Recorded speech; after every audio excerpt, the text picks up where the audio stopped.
Hi. ഇന്ന് എൻ്റെ 2 recipe കാണാൻ വേണ്ടിയിട്ട് ഞാൻ നിങ്ങളെ കൊണ്ടുപോകുന്നത് എൻ്റെ വേൾഡിലേക്ക്, സുധാസ് വേൾഡിലേക്ക്. അപ്പോൾ എല്ലാവരും എൻ്റെ ഈ പാചകക്കുറിപ്പൊന്ന് കണ്ടു നോക്കാം. ഓക്കെ, പോവാം. ഈ മോരുകറി വയ്ക്കാൻ വേണ്ടിയിട്ട് ഞാൻ പ്ലെയിൻ മോരുകറി, മോരാണ് കേട്ടോ, തൈരല്ല, വെണ്ണ എടുത്ത നല്ല മോര്. ഇത് വയ്ക്കാൻ വേണ്ടിയിട്ട് ഒരു 2 പച്ചമുളക്, നല്ല എരിവുള്ളതാണ്, ഒരു 1/4 ടീസ്പൂൺ ജീരകം, ഒരു 5-6 കറിവേപ്പില, ഒരു 4-5 ചെറിയ ഉള്ളി, ഇതെല്ലാം കൂടി ഒന്ന് ആദ്യം ചതയ്ക്കുക. നല്ലോണം നല്ല ഉരകല്ലിലോ എന്തിലെങ്കിലും ഇട്ട് ചതച്ചാൽ മതി കേട്ടോ.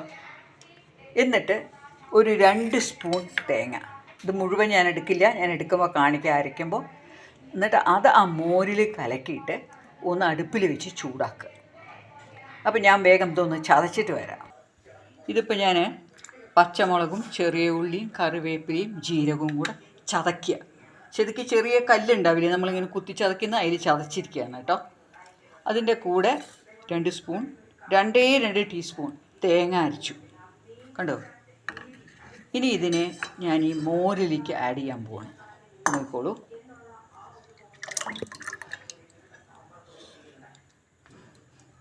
ഇത് എൻ്റെ സ്പെഷ്യൽ മോരുകറിയാണ് കേട്ടോ. എല്ലാവരും ഇങ്ങനെ ചെയ്യുമെന്നൊന്നും എനിക്കറിയില്ല, എനിക്കിങ്ങനെ ചെയ്തപ്പോൾ ഒരു ടേസ്റ്റ് തോന്നി.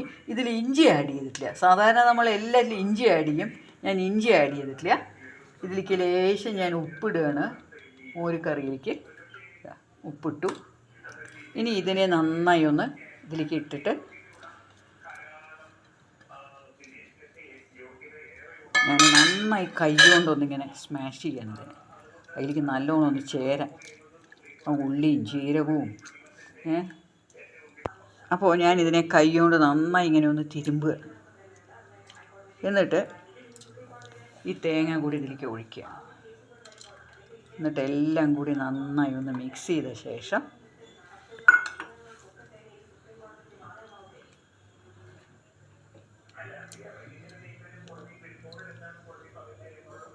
കുറച്ച് ഞാനിതിലേക്ക് വെള്ളം ആഡ് ചെയ്യുന്നുണ്ട്,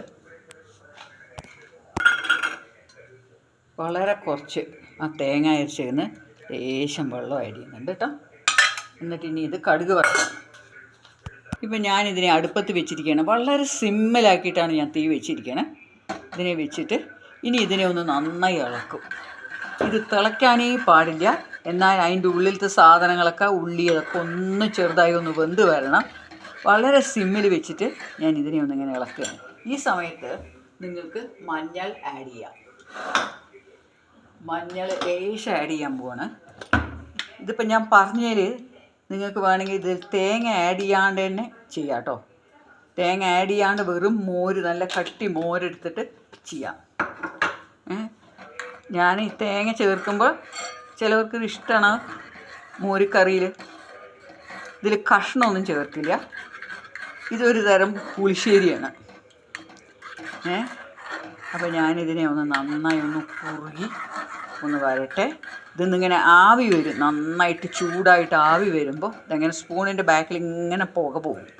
അപ്പോഴാണ് ഇതായി എന്ന് നമുക്ക് അറിയുന്നത് കേട്ടോ. നിങ്ങൾക്ക് കാണുന്നുണ്ടാവും എന്ന് ഞാൻ വിചാരിക്കുന്നു. അപ്പോൾ ഇതൊന്ന് പുക വരുന്നതാണ്. അങ്ങനെ ഈ സ്റ്റേജിലാണ് ഇതിനെ ഓഫ് ചെയ്യുക. ഇതാ സ്പൂണിൻ്റെ ബാക്കിൽ നിന്ന് നല്ലോണം പുക വരുന്നുണ്ട്, കാണുന്നുണ്ടാവും എന്ന് ഞാൻ വിചാരിക്കുന്നു. ഇതുണ്ടോ.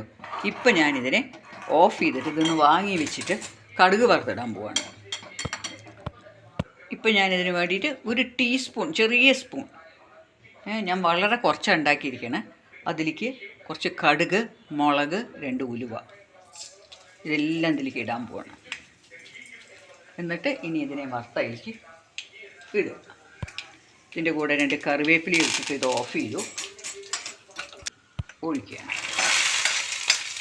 ഇത് ചോറിൻ്റെ കൂടെ കഴിക്കാൻ വളരെ നന്നായിട്ടുണ്ട്. ഇതൊന്ന് ട്രൈ ചെയ്യണം കേട്ടോ. ടേസ്റ്റി മോരുകറി റെഡിയായി. തേങ്ങ ആഡ് ചെയ്ത് കുറച്ച് അതുകൊണ്ട് ചെറിയൊരു കൊഴുപ്പ് കിട്ടും മോരിന്. അതാണ് ഞാൻ പക്ഷെ നല്ല കൊഴുത്ത് മോരാണെങ്കിലുണ്ടല്ലോ, ഇത് ഇനി ഇരിക്കുമ്പോൾ ഒന്നുകൂടി കൊഴുത്ത് വരും. ഇത് മേത്തി ലീവ്സ് ഉലുവക്കീരയാണ് ഞാനിന്ന് ഉണ്ടാക്കാൻ പോകുന്നതിൻ്റെ കൂടെ കേട്ടോ. ഈ ഉലുവക്കീര എന്ന് പറയുന്നത് മേത്തി ലീവ്സിന് ഭയങ്കര ഗുണങ്ങളാണ്. ഹൈൻ ദേഹത്തിന് വളരെ നല്ലതാണ്. നമ്മുടെ ദേഹശുദ്ധി വരുന്നത്, ഇൻറ്റസ്റ്റൈൻസ് നന്നായി ക്ലിയർ ചെയ്യുന്നത്. ഇതിൽ വിറ്റാമിൻ എ, സി, റീബോഫ്ലാവിൻ, നിയാസിൻ ഇതൊക്കെ വളരെയധികം അടങ്ങിയിട്ടുണ്ട്. ഇത് ആഴ്ചയിൽ this is the healthiest in the leaves എന്നാണ് പറയുന്നത്. ഫെനുഗ്രീക്കിൻ്റെ ഗുണങ്ങളെ എല്ലാവർക്കും അറിയാം, പിന്നെ ഞാൻ ഈ ലീവ്സിനെ പറ്റി പറയേണ്ട ആവശ്യമില്ല. ഇത് നമ്മൾ ചപ്പാത്തി ഉണ്ടാക്കുന്ന മാവിൽ കുറച്ച് ആഡ് ചെയ്തിട്ട് ഉണ്ടാക്കുന്നത് വളരെ ടേസ്റ്റാണ്. ഞാൻ ഇടയ്ക്ക് അത് ചെയ്യാറുണ്ട്. അപ്പോൾ ഇത് ഉണ്ടാക്കാൻ വേണ്ടിയിട്ട് ഞാൻ ഇതിൻ്റെ കൂടെ ഒരു 3/4 കപ്പ് തേങ്ങ, പിന്നെ ഒരു 3 പച്ചമുളക്, ഉള്ളി, വെളുത്തുള്ളി. ശരിക്കും ചെറിയ ഉള്ളിയാണ് ഇതിൻ്റെ കൂടെ നല്ല ടേസ്റ്റ്. പക്ഷേ എനിക്ക് ചെറിയ ഉള്ളി ഇന്നില്ലാത്തതുകൊണ്ട് ഞാൻ വലിയ ഉള്ളി ഇട്ടു എന്ന് മാത്രം. ഇതെല്ലാം കൂടി ഒന്ന് ചതച്ചിട്ട് വരാം. ഇപ്പം ഞാൻ ഈ ചീര മുറിച്ചത്, ഈ ചീര മുറിക്കാൻ ചെറിയൊരു കഷ്ടം എന്താ അറിയോ, ഇത് നന്നായി കഴുകണം. നമ്മൾ ചീര മാങ്ങ ഉടനെ കഴുകും, അത് കഴിഞ്ഞ് മുറിക്കുമ്പോൾ അതെന്താകുമെന്ന് വെച്ചാൽ നമുക്കത് ഒപ്പം വെക്കാൻ പറ്റില്ല. നമ്മൾ കഴുകുമ്പോൾ ഇലയെല്ലാം വേറെ വേറെ വരുമല്ലോ. അപ്പം ഞാനൊന്നിങ്ങനെ അതിൻ്റെ മൂത്ത തണ്ട് കളയണം. പിന്നെ ഈ ചീര ഉണ്ടാക്കുമ്പോൾ എല്ലാവരും പറയണ കശപ്പാണ്, കയ്പ്പാണ് എന്നൊക്കെ. പക്ഷേ ഇതിൽ വെള്ളം തീരെ ആഡ് ചെയ്യാൻ പാടില്ല. ഞാനിപ്പോൾ എന്താ ചെയ്യണമെന്ന് വെച്ചാൽ ഈ ചതച്ചത് ഇതിലേക്ക് ആഡ് ചെയ്യാണ്. തേങ്ങ, പച്ചമുളക്, ഉള്ളി, വെളുത്തുള്ളി ഇതെല്ലാം ഇതിലേക്ക് ആഡ് ചെയ്തിട്ട് കുറച്ച് ഉപ്പ് ആഡ് ചെയ്യുക. ഉപ്പ് ആഡ് ചെയ്യുമ്പോൾ സൂക്ഷിക്കുക, ഉപ്പ് ഇതിലേക്ക് കയ്പുള്ളതുകൊണ്ട് നമ്മൾ ഇത്തിരി ജാസ്തി നിന്നുകൊണ്ടും കുഴപ്പമില്ല. ഇതെല്ലാം കൂടി കൈ കൊണ്ടൊന്നിങ്ങനെ നന്നായി സ്മാഷ് ചെയ്യുക. അപ്പോൾ എന്താ അറിയോ, ആ തേങ്ങയുടെ വെള്ളം, തേങ്ങ ചതച്ചില്ലേ അതിൻ്റെ വെള്ളം, ഇതെല്ലാം കൂടി നന്നായി ഇങ്ങനെ മിക്സായിട്ട് വരും.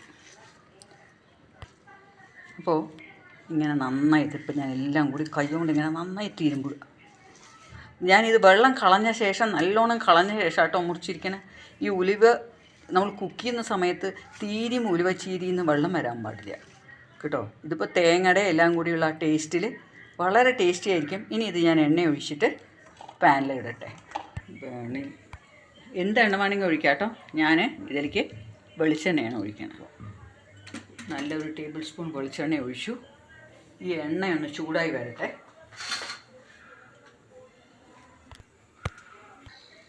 ഇപ്പം ഞാനിതിലേക്ക് അരിമണി നല്ലൊരു ടേസ്റ്റ് കൊടുക്കും കേട്ടോ.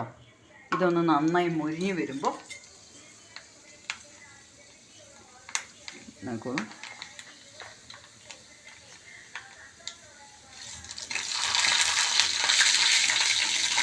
അരിയൊന്ന് നന്നായി മൊരിഞ്ഞ് വന്നാൽ ഈ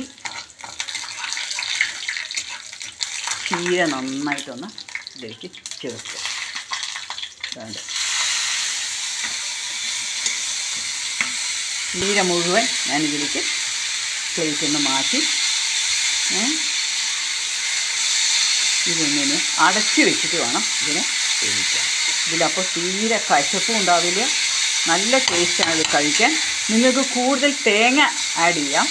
ഞാൻ ഈ ചീര കഴിക്കുന്നതിൽ ഇങ്ങനെ ഒരുപാട് തേങ്ങയൊക്കെ അതിൻ്റെ ന്യൂട്രീഷനൊന്നും കളയണ്ട. ഇതിപ്പോൾ നല്ല ടേസ്റ്റാണ് കേട്ടോ. നല്ല ഉള്ളി ചേർന്നിട്ടുണ്ട്, വെളുത്തുള്ളിയുണ്ട്, തേങ്ങയുണ്ട്. തേങ്ങ കുറച്ചുകൂടി വേണ്ടവർക്ക് ചേർക്കാം. ഞാൻ പക്ഷേ ഇത്രയും ചേർക്കുന്നുള്ളൂ. ഇനി ഞാനിതിനെ അടച്ച് വെക്കാൻ പോകാം. ഇപ്പം എൻ്റെ മേത്തി ചീര റെഡിയായി. ഇത് നല്ല ടേസ്റ്റാണ് കേട്ടോ. ഇതിനൊരു കശപ്പില്ല. ഇത് ഏറ്റവും നല്ലത് ഞാൻ പറയാൻ വന്നു. ഡയബറ്റീസുകാർക്ക് ഇത് വളരെ നല്ലൊരു, ആഴ്ചയിൽ 2-3 പ്രാവശ്യമൊക്കെ കഴിക്കണത് വളരെ നല്ലതാണ്. നമ്മുടെ നാട്ടിൽ പാലക്കാട് ഞാൻ പറയണം കേട്ടോ, നമ്മുടെ നാടെന്ന് പറഞ്ഞ അവസ്ഥയ്ക്ക് അവിടെ നിന്ന് ആരും ഈ ഉലുവക്കീര അങ്ങനെ ആദ്യം ഉപയോഗിക്കുന്നത് ഞാൻ കണ്ടിട്ടില്ല കേട്ടോ. ഇനി കശപ്പ് വിചാരിച്ചിട്ടാണെന്നൊക്കെയാണ് ഞാൻ കേൾക്കണം. അപ്പോൾ എന്തായാലും ഇത് എല്ലാവരും ഒന്ന് ചെയ്ത് നോക്കുക കേട്ടോ. അപ്പോൾ ഇന്നത്തെ എൻ്റെ 2 ഐറ്റവും റെഡിയായി. ചീരത്തോരനും മോരുകൂട്ടാനും. ഊണ് കഴിക്കുന്ന സമയത്ത് ഈ വിഭവങ്ങൾ കൊണ്ടൊന്നും അല്ല, ഇതിൻ്റെ കൂടെ ഒരു അഡീഷൻസ് കുറേ ഉണ്ടാവണം. ഈ 2 കൊണ്ടൊന്നും ഇവിടെ നടക്കില്ല. അപ്പോൾ ഞാൻ അടുത്ത് നല്ലൊരു വീഡിയോ ആയിട്ട് വരും വരെ പ്ലീസ് എൻ്റെ റെസിപ്പീസൊക്കെ കണ്ടിട്ട് ഒരു ലൈക്കും കുറച്ച് കമൻസൊക്കെ ഇട്ടാൽ എനിക്ക് വളരെ സന്തോഷമാണ്. നിങ്ങൾ കമൻസ് ഇടുന്നതായിരിക്കും എനിക്ക് വലിയ സന്തോഷം. അറ്റ്ലീസ്റ്റ് ഒരു കയ്യെങ്കിലും ഇട്ട് തന്നാൽ മതി. ഓക്കെ, അപ്പോൾ see you in the next video with a wonderful recipe. Bye from Sudha Menon, Sudha's world.